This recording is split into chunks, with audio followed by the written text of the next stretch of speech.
हमारी गाड़ी पर हमला हुआ, 4 गोलियां उन 2 लोगों ने चलाई, मगर अल्लाह जिसको बचाना चाहता उसकी कोई जान नहीं ले सकता। गोलियां चलाने वाले वही लोग हैं जिन्होंने महात्मा गांधी को कत्ल किया था। मुझ पर गोलियां क्यों चलाई गई? क्योंकि मैं बीजेपी की आंख में आंख डालकर आप गरीब मजलूम अवाम के हक की बात करता हूं। मगर याद रखो, मैं मौत से नहीं डरता, ना मैं कत्ल करने वालों से डरता हूं, ना तुम्हारी गोलियां मेरी आवाज को दबा सकेंगी। अरे तुम्हारे में दम है तो मारो गोली।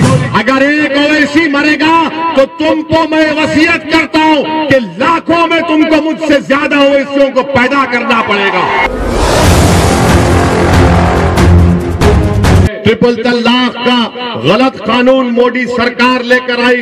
पूछिए सब्बार आरएलडी से कि आपकी इसके ऊपर क्या राय है, तो जबान खामोश हो जाएगी। आप जानते हैं कि आपकी एक आवाज की जरूरत है।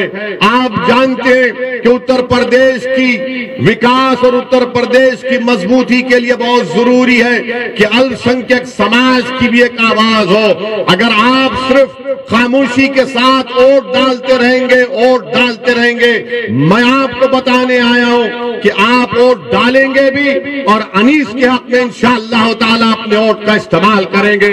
आज मैं उन समाजवादी पार्टी में जो बड़े बड़े नेता अपनी जिंदगी गुजार दिए, आज घर में बैठकर रो रहे हैं कि हमको टिकट नहीं दिया गया, हमसे धोखा किया गया, हमसे इंसाफ नहीं किया गया। मैं उन समाजवादी पार्टी के नेताओं से कह रहा हूं कि तुम गैरों की चौखट पर जाकर एक हकीर विधानसभा के टिकट के लिए भीख मांग रहे हो। आओ मजलिस में हम टिकट बांटेंगे, तुमको भीख मांगने की जरूरत नहीं है। अखिलेश यादव तुमको धोखा देगा। अखिलेश यादव जिस किसी अल्पसंख्यक समाज के नेता को टिकट नहीं मिला, अखिलेश यादव उसको बुलाकर बोल रहे हैं ये लो लॉलीपॉप और मुंह में चूसते रहो। बोल रहे हैं कि सरकार आएगी तो तुमको एमएलसी बनाएंगे, सरकार आएगी तो तुमको राज्यसभा भिजा देंगे। अरे राज्यसभा तो प्रोफेसर के मुकद्दर में जिंदगी भर के लिए लिखा है। अब आप सोच लीजिए, बाबा क्या कहते हैं, विकास किया। अरे बिजली का इंतजाम नहीं किया, क्या खास विकास किया बाबा तूने? बाबा ने तो कुछ किया ही नहीं। बाबा सिर्फ लंबी लंबी छोड़ते अपने उस्ताद की तरह, मोदी जी की तरह। हमारे दिमागों में 50 साल से बात डाल दी गई, आप नहीं जीत सकते। मैं आपको मिसाल दे रहा हूं, हाथी होता है ना, तो बचपन से हाथी को एक मामूली सी जंजीर में बंद करके रख दिया जाता है, और जब वो हाथी बड़ा हो जाता है तो हाथी यही समझता कि जंजीर से जकड़ा हुआ हो। मैं आपसे कह रहा हूं, आप बहुत ताकतवर है, अल्लाह ने आपको बहुत ताकत दी, इन जंजीरों को तोड़ो। मैं आपको ये भी बताना चाह रहा हूं कि अगर जिंदगी हमसे वफा नहीं करेगी, अगर कोई कामयाब हो जाता है हमको खत्म करने के लिए, तब भी मैं आपसे कह रहा हूं कि अपने आंख में आंसू मत लाइए।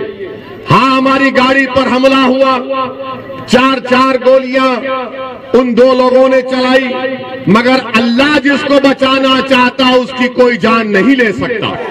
और हमारा तो अटूट इस बात पर ईमान है कि जब तक कुदरत फैसला नहीं करेगी, किसी की इंसान की ना मौत आएगी, जब तक अल्लाह नहीं चाहेगा ना आपकी मौत आएगी, ना कोई आपका रिस्क छीन सकता है, ना कोई आपको बेइज्जत कर सकता है। तो ये तीनों चीजें हम लिखा कर लाते हैं। हमको ये सप्पा आरएलडी मोदी नहीं देते।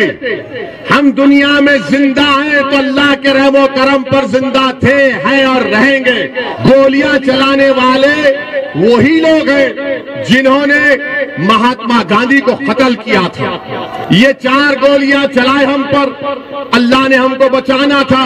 मगर मैं उन लोगों को फिर से कह रहा हूं, मैं मौत से नहीं डरता हूं, इंशाअल्लाह ताला मैं नहीं डरता हूं। मुझे मालूम है कि इन तमाम जितने दुनिया में लोग आते हैं, अपनी माँ के पेट में पलकर जब दुनिया में आते हैं, तो अल्लाह एक वक्त मुकर्रर कर दिया हर एक का और हम और आप जाएंगे इस दुनिया से, मगर याद रखो मैं मौत से नहीं डरता, ना मैं कत्ल करने वालों से डरता हूं, ना तुम्हारी गोलियां मेरी आवाज को दबा सकेंगी, ना तुम्हारी ताकत मुझे तुम्हारे ताल्लुक से डर में खौफ पैदा कर सकेगी। मुझ पर गोलियां क्यों चलाई गई?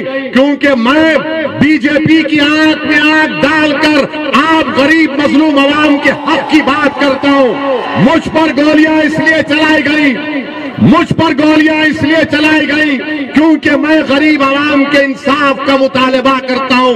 मुझ पर गोलियां इसलिए भी चलाई जाएंगी क्योंकि मैं हिस्सेदारी की बात करता हूं। मैं संविधान के दायरे में रहकर जब ये बात करता हूं तो इन जालिमों को पसंद नहीं आता। ये नादान, ये बुज़दिल ये समझते हैं कि ओवैसी की जबान को खत्म कर दिया जाएगा गोलियों से। अरे तुम्हारे में दम है तो मारो गोली। मैं मगर अल्लाह ने फैसला किया कि तुम्हारी गोली से मेरी मौत होगी, तो मैं आपसे कह रहा हूं आप अपने हर बेटे को, अपनी बेटी को मुझसे ज्यादा काबिल बनाना। अगर एक ओवैसी मरेगा तो तुमको मैं वसीयत करता हूं कि लाखों में तुमको मुझसे ज्यादा ओवैसियों को पैदा करना पड़ेगा।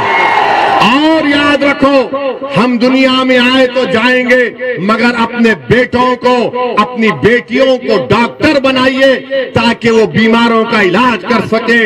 अपने औलाद को जर्नलिस्ट बनाइए ताकि वो जालिम हुक्मरानों से बेबाकी से सवाल कर सके। आप अपनी औलाद को सियासतदान बनाइए, विधायक बनाइए, सांसद बनाइए, जिला परिषद में लेकर जाइए, चेयरमैन बनाइए, लड़िए। याद रखिए जो ये चिड़िया होती है ना, जो आसमानों में उड़ती है, क्या वो अपने घोंसले में उड़ती है या बाहर निकलकर उड़ती है? जो चिड़िया घोंसले में उड़ती है, बाहर उड़ती है, तो क्या तुम सिर्फ अपने घोंसले में उसके बनाए हुए घर में रहोगे या एक आजाद परिंदे की तरह उड़ोगे? उड़ो, अपने ख्वाबों को पूरा करो।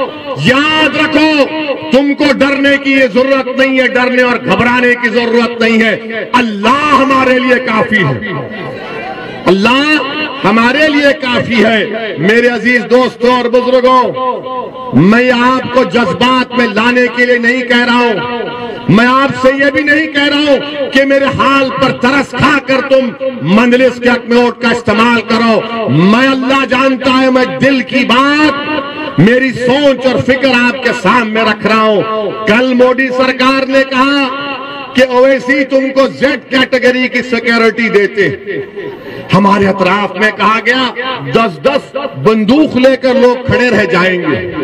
हमने कहा हम जब से राजनीति में आए हमने कभी सिक्योरिटी नहीं ली और ना कभी लेंगे, इंशाअल्लाह ताला नहीं लेंगे, क्योंकि मेरा मानना यह है कि छपरोली की विधानसभा के लोगों को अगर उनकी जान का तहफ्फुज़ होगा, आपको सुरक्षा मिलेगी तो मुझे भी सुरक्षा मिलेगी। अगर उत्तर प्रदेश के गरीब को, दलित को, अति पिछड़ा समाज को, उसकी जिंदगी को हिफाजत मिलेगी तो हमको मिलेगी। मोदी जी, योगी जी, याद रखिए ओवैसी को सुरक्षा देकर आप अगर पीलू खान को, जुनैद को, इखलाक को, रकबर को अगर सुरक्षा नहीं देंगे तो क्या फायदा मेरी सुरक्षा का? क्या फायदा मेरी सुरक्षा का? इस देश में, इस प्रदेश में गरीबों को सुरक्षा की जरूरत है।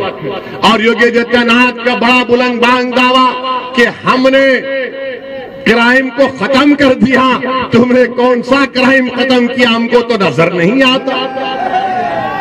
हमने कल पार्लियामेंट में खड़े होकर कह दिया कि हमको जेड कैटेगरी की सिक्योरिटी की जरूरत नहीं है। आप अल्पसंख्यक समाज के, भारत के गरीबों को, मुसलमानों को, दलितों को, जितने गरीब, कमजोर, पिछड़े, दबाए हुए, उनको एक कैटेगरी का शहरी बनाइए।